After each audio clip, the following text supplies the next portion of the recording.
Hello, magandang araw mga ka-farmland. Nandito po ako sa San Pablo City, Laguna. At ang property po ay ito. Yan. Yan po ay along Barangay Road. Simula po dyan. Dyan yung owner. Papunta po doon. Doon pa sa may pagliko. So estimated po ang frontage po niyan ay nasa 300 meters frontage po. Yan po ay 36,577 square meters or 3.6 hectares. So, malakas ang hangin dito mga farmland at ang kagandahan po, ang ganda ng view. Kita po ang Mount Cristobal. Very relaxing ang lugar dito sa property mga ka-farmland. Yan, simula doon, papunta po doon. May pagliko pa doon. So, yan po yung frontage niya sa kalsada. So, ayan po. Diyan po mag-start yung property. Papunta po dito. At hanggang doon pa po. So, ito yung kalsada. Yan po yung sako po ng kalsada. Nasa tapat po mismo ng property. Ang kagandahan po, napakadami pong tanim. Lansones, niyog, at mga rambutan.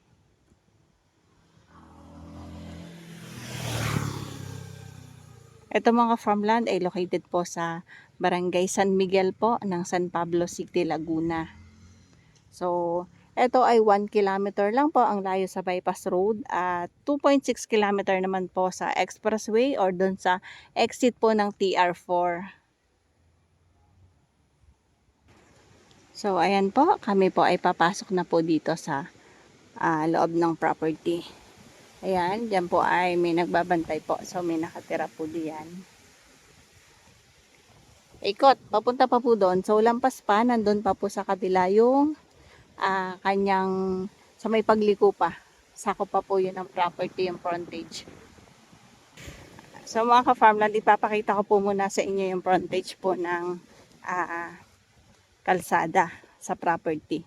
So, mahaba. Yan. Ibang property na po yan. Yan po yung kabaligiran dito. So, doon ang start, doon sa may sasakyan. And then, dito pa po, liliko pa.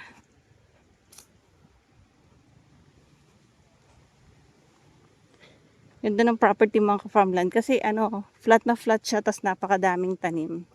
And ang asking po ng may-ari is 2,000 pesos per square meter. Negotiable naman mga ka-farmland. Tsaka po pati clean title. Buhay po lahat yung nakapangalan sa title. Yan. So, kung hanggang dito po kasi sa yan, nasa 250 meters na. So, liliko pa.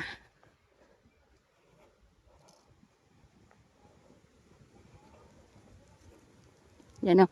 May linya po ng kuryente. Tapos may source po ng tubig. Ayun. So, ayun. Almost 300 meters nga po pala yung frontage niya sa kalsada. Yan o. Ayan yung may-ari. So, hanggang dito siya.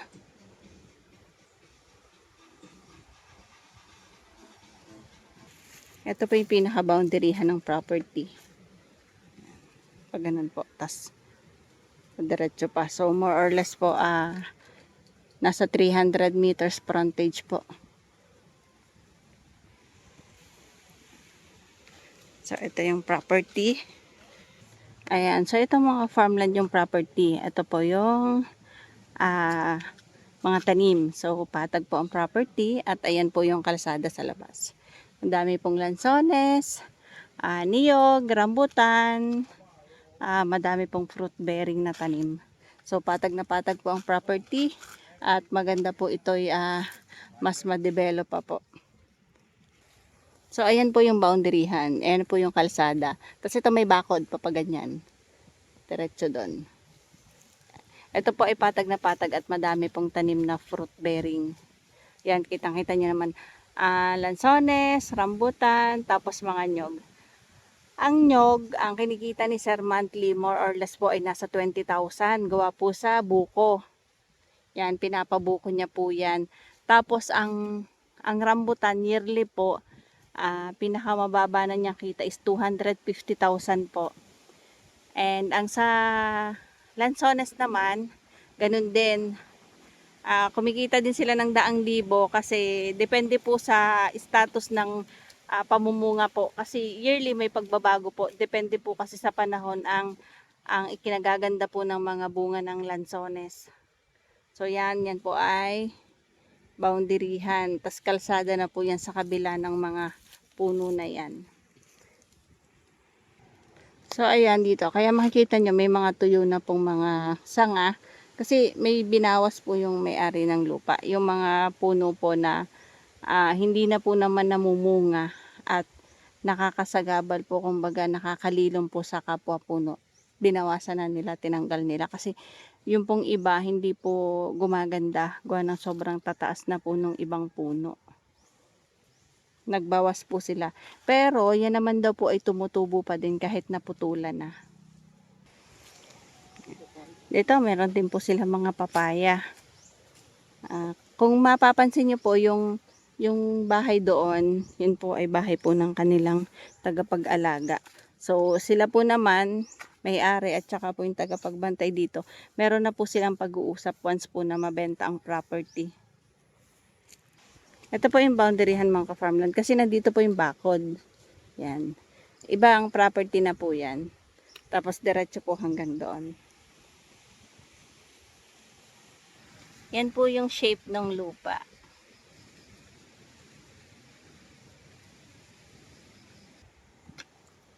So, atin na pong libutin ang 3.6 hectares. Yan.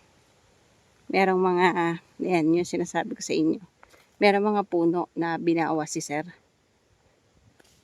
Kasi naapektuhan po yung ibang tanim. So, may mga tinanggal po na puno dito sa property.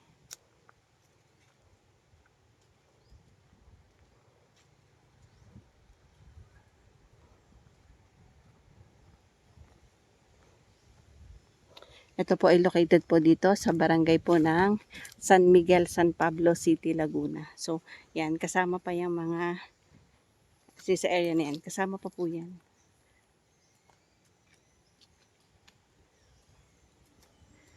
$36,577 square meter po. Ito po ay clean title, buhay po ang nakapangalan sa titulo. Patag na patag ang property. Ganda pong i-develop nito as farm. Lilinisin lang, konting linis lang, bakuran, patayuan ng rest house.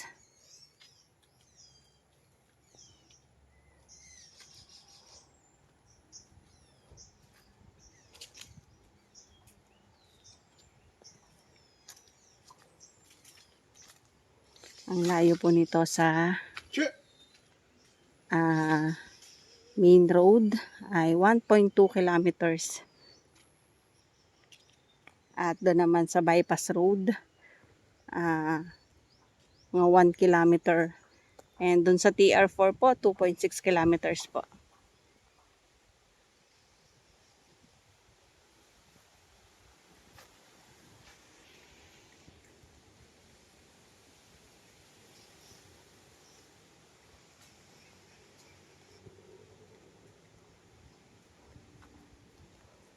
Yan po yung owner.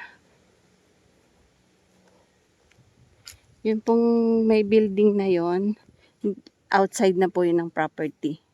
Hindi na po yun kasama.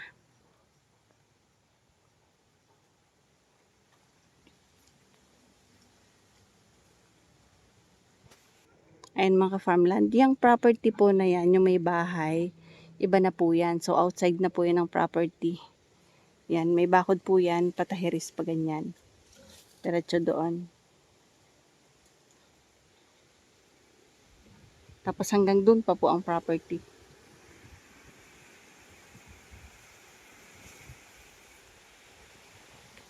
Ang source po dito ng tubig ay may deep well po dito.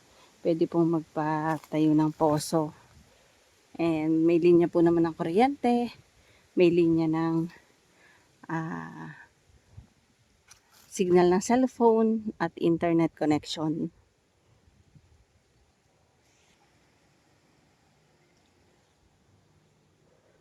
Madami po itong buko. More or less po, nasa 200 din po ang buko nito. O higit pa. Tapos ang lansones po, siguro mga nasa 500 po ito. Dami kasi ang laki po. Buong 3.6 po kasi ay may tanim po ng mga lansones, buko at rambutan.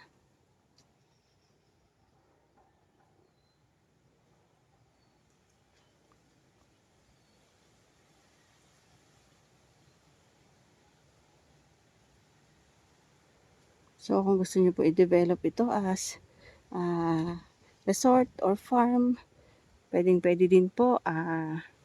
Pwede pong mag-alaga po dito ng mga backyard na mga manok, baboy, kambing, baka. At ang kagandahan po kasi sa property, talagang tabi o gilid lang po ng barangay road.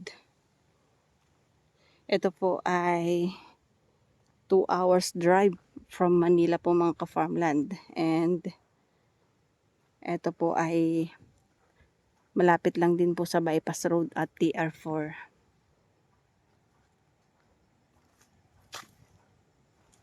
At ang TR4 po ay kasalukuyan pong ginagawa para maibsan po ang traffic dyan sa Maharlika Highway. Yan po ang mga lansones. Meron din po mga extra, saging na saba, tsaka po mga papaya.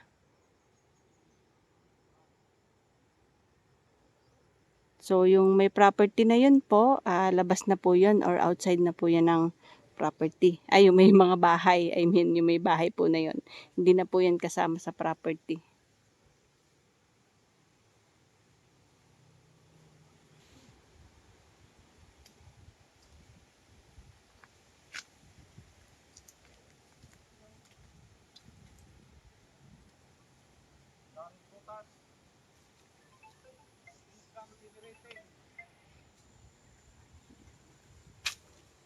So, ito, nandito po tayo sa kabilang area po ng property.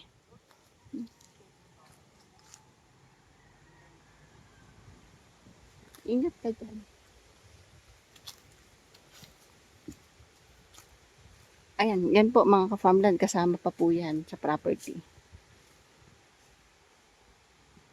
Konting ingat lang tayo, Mr. Ka-farmland, at ngayon ay tag-init. Baka ang ating mga kaibigan ay ating maapakan.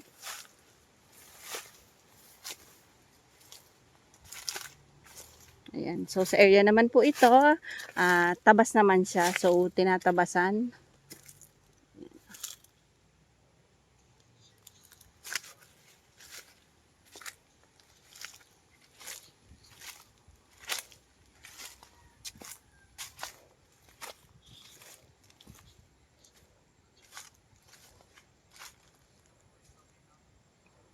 Ayan. So, nandito po ako sa loob ng property. Pasok po ang sasakyan dito sa loob ng property mga ka-farmland.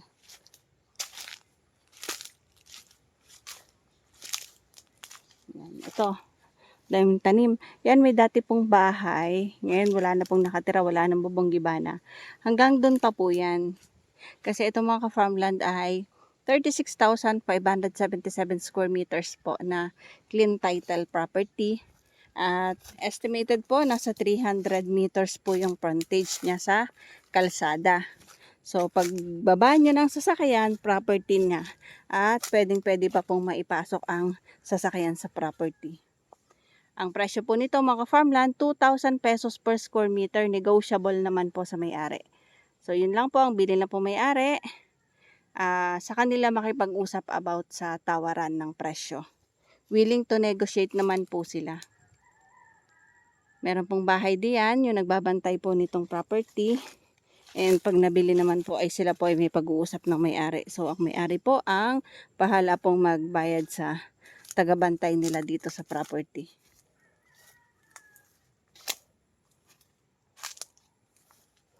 Ang kinikita po nila dito sa property ay medyo may kalakihan din po mga ka-farmland. Kasi po, yung sa buko po nito, kasi madami pong nyog. Yan po ay kumikita sila monthly ng 20,000. And then, yan pong rambutan nila, yearly po yan. Kumikita po sila ng 250,000 na po yung pinaka mababa nilang kita. And ang sa lansones po, nakadepende po yan sa panahon kung pag namunga. Kasi last year po, hindi maganda ang bunga ng lansones. So, daang libo din naman po ang kinikita nila dito sa mga lansones. So, ito po yung may income. Maganda po itong mga farmland. Pwede din po itong gawing game farm. Kasi, mas lalo pa pong gaganda itong location ng property. Kasi, ang game farm po ay malinis. So, pwede pa po itong malinis. Pwede pa pong maipaganda. At mga ka-farmland, inuulit ko, ito po ay ang lapit po sa TR4 at Bypass Road. May exit po dito sa Barangay San Miguel ng San Pablo City, Laguna ang TR4. Yung TR4, yun po yung expressway. So, ginawa po ang TR4 para po maibsan ang traffic dito sa Maharlika Highway. Ayan. Nagbawas po si Sir dito ng mga tanim. Kasi po, meron na pong hindi gumaganda kasi. Kasi ang lansones po, ang gusto niyan, hindi siya na aanuhan ng mga ibang puno. So, naapektuhan siya pag po siya ay nahaharangan. Pag maliit pa, okay lang kasi yun ang gustong-gusto nila eh. Yung sila ay nalililuman, gumaganda po. Pero pag malaki na, ayaw na po nila na sila ay nasusual ng ibang puno.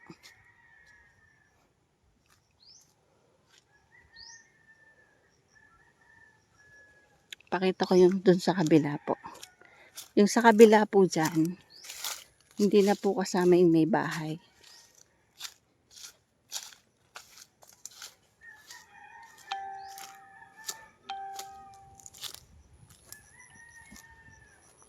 Boundaryhan po doon. May bakod naman po yan.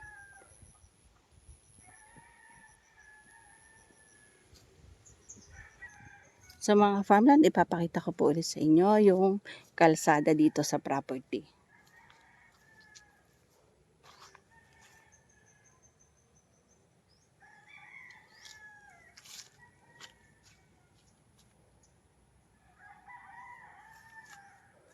Pwede din po itong gawing game farm. And sa presyo po naman, negotiable. Ang may-ari po ang magdidesisyon kung hanggang magkano ang kaya nyo pong itawa dito sa property. Yan, kasama po namin yung may-ari ng lupa. Siya po yung nag-guide.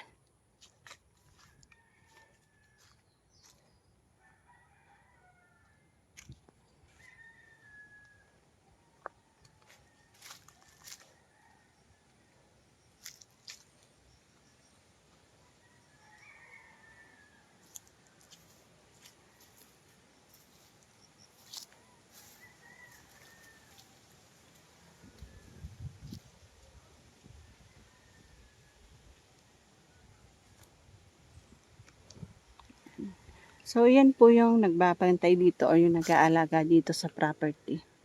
Siya po ay taga-bantay dito. Siya po itinalagang nagbabantay.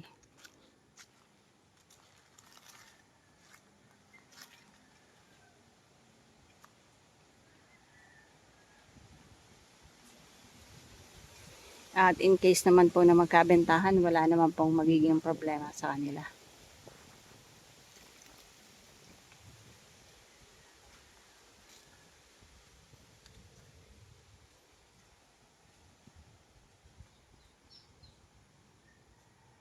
Yan, road na po yan.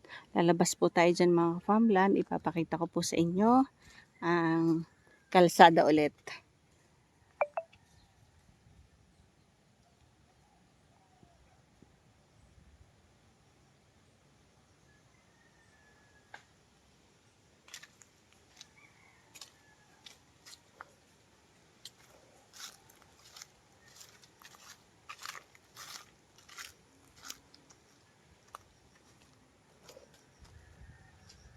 Papakita ko din po sa inyo ang aerial shot ng property dito sa San Pablo.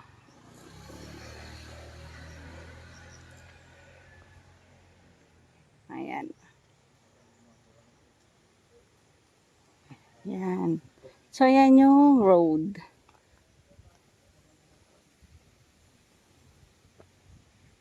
Hanggang doon pa sa may sasakyan. So, yan yung property. Ito yung road. So, paano mga ka-farmland? See you for the next videos. God bless po sa ating lahat. Maraming salamat po sa aming followers, subscribers, and viewers. Sa lahat po na sumusuporta kay Ka-Farmland TV, maraming salamat po. Sa aming mga buyer na bumibili ng lupa from sa napapanood nila kay Ka-Farmland. Thank you so much po.